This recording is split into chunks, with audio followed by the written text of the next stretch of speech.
ಹೇಳಿ ಸರ್ ಗೆಲುವು ಸರ್. ಈಗ ಲೀಡ್ ದಾಖಲೆ ಲೀಡ್ನಿಂದ ಬಾಗಲಕೋಟೆ ಕ್ಷೇತ್ರದಲ್ಲಿ ಗೆದ್ದಿದ್ದೀರಿ, ಏನ್ ಹೇಳ್ತೀವಿ ಸರ್ ಮತದಾರರಿಗೆ ಮತ್ತು ಕ್ಷೇತ್ರದ ಜನರಿಗೆ? ಬಾಗಲಕೋಟೆ ಮತಕ್ಷೇತ್ರದ ಮತದಾರರಿಗೆ ಹಣೆ ಮುಣಿದು ನಮಸ್ಕರಿಸುತ್ತಾ ಎಲ್ಲ ಮತದಾರರಿಗೆ ಧನ್ಯವಾದ ಹೇಳುತ್ತಾ, ನಮ್ಮ ಪಕ್ಷದ ಹಿರಿಯರ ಮುಖ್ಯಮಂತ್ರಿಗಳ ಆದಿಯಾಗಿ ಸಚಿವರು, ಶಾಸಕರು, ನಮ್ಮ ಪಕ್ಷದ ಮುಖಂಡರು ಎಲ್ಲ ಸಾಮಾನ್ಯ ಕಾರ್ಯಕರ್ತರು ಹಿಡ್ಕೊಂಡು ಇವತ್ತು ನಾನೇ ಅಭ್ಯರ್ಥಿಯನ್ನು ಚುನಾವಣೆ ಮಾಡಿದ್ದಾರೆ.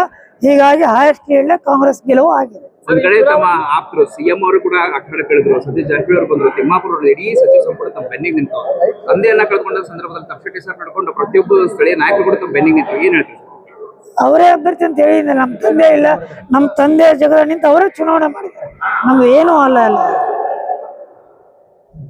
ಸರ್ ಈ ಕ್ಷೇತ್ರದ ಜನರಿಗೆ ಏನ್ ಹೇಳಕ್ ಇಷ್ಟಪಡ್ತೀರಿ ಸರ್? ಕೊನೆಯದಾಗಿ ಧನ್ಯವಾದಗಳು ನಮಸ್ಕರಿಸುತ್ತಾ ಅವರ ಹಣೆ ಮುಡಿದು ನಮಸ್ಕರಿಸುವಂತ ಹೇಳಿ. ತಂದೆಯವರ ಅಭಿವೃದ್ಧಿ ಕೆಲಸಗಳನ್ನ ನಾವು ಮುಂದುವರಿಸ್ತೀವಿ ಸರ್. ಮಾಡ್ಲೇಬೇಕಲ್ರಿ, ಎಲ್ಲ ಮುಂದುವರಿಸುವ ಸಮ ಜನ ನನ್ನ ಆಯ್ಕೆ ಮಾಡಿದ್ದಾರೆ ಎಲ್ಲರೂ. ಸರ್ ಈಗ ಬಾಗಲಕೋಟೆಯಲ್ಲಿ 4 ಚುನಾವಣೆ ನಡೆದಿದೆ. ಬಾಗಲಕೋಟೆ ಕ್ಷೇತ್ರದಲ್ಲಿ ಇಷ್ಟೊಂದು ದಾಖಲೆ ಅಂದ್ರೆ ಲೀಡ್ ಯಾರು ಗೆದ್ದಿರಲಿಲ್ಲ. ಇದು ಫಸ್ಟ್ ಟೈಮ್. ನಮ್ಮ ಮುಖ್ಯಮಂತ್ರಿಗಳ ಪಂಚ ಗ್ಯಾರಂಟಿ ಯೋಜನೆ, ಸರ್ಕಾರದ ಎಲ್ಲ ಕೆಲಸ ಕಾರ್ಯಗಳು, ಮೆಡಿಕಲ್ ಕಾಲೇಜು, ಆಮೇಲೆ ನಮ್ಮ ಹಿರಿಯರಾದಂಥ ತಪ್ಪಶೆಟ್ಟಿ ಅವರು, ಸತೀಶ್ ಜಾರಕಿಹೊಳಿ ಅವರು, ತಿಮ್ಮಾಪುರ ಅವರು ಆದಿಯಾಗಿ ಎಲ್ಲರೂ ಒಳ್ಳೆ ಕೆಲಸ ಮಾಡಿದ್ರೆ ಹಿಂಗಾಗಿ ಅಭೂತಪೂರ್ವ ಗೆಲುವಾಗಿದೆ.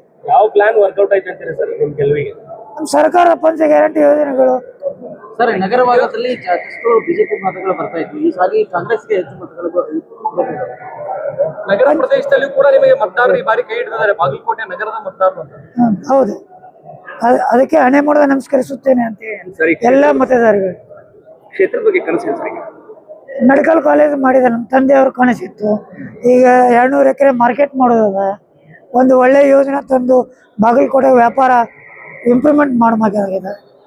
ಒಂದು ಯಾವ್ದಾರ ಒಂದು ಉದ್ಯೋಗ ತರೋಣ ಅಂತ ಮಾಡ್ತಾ ಇದ್ದೇವೆ. ಬಾಗಲಕೋಟೆ ನಮ್ಮ ತಂದೆ ಕನಸನ್ನು ನನಸು ಮಾಡ್ತಾ ಇದೆ.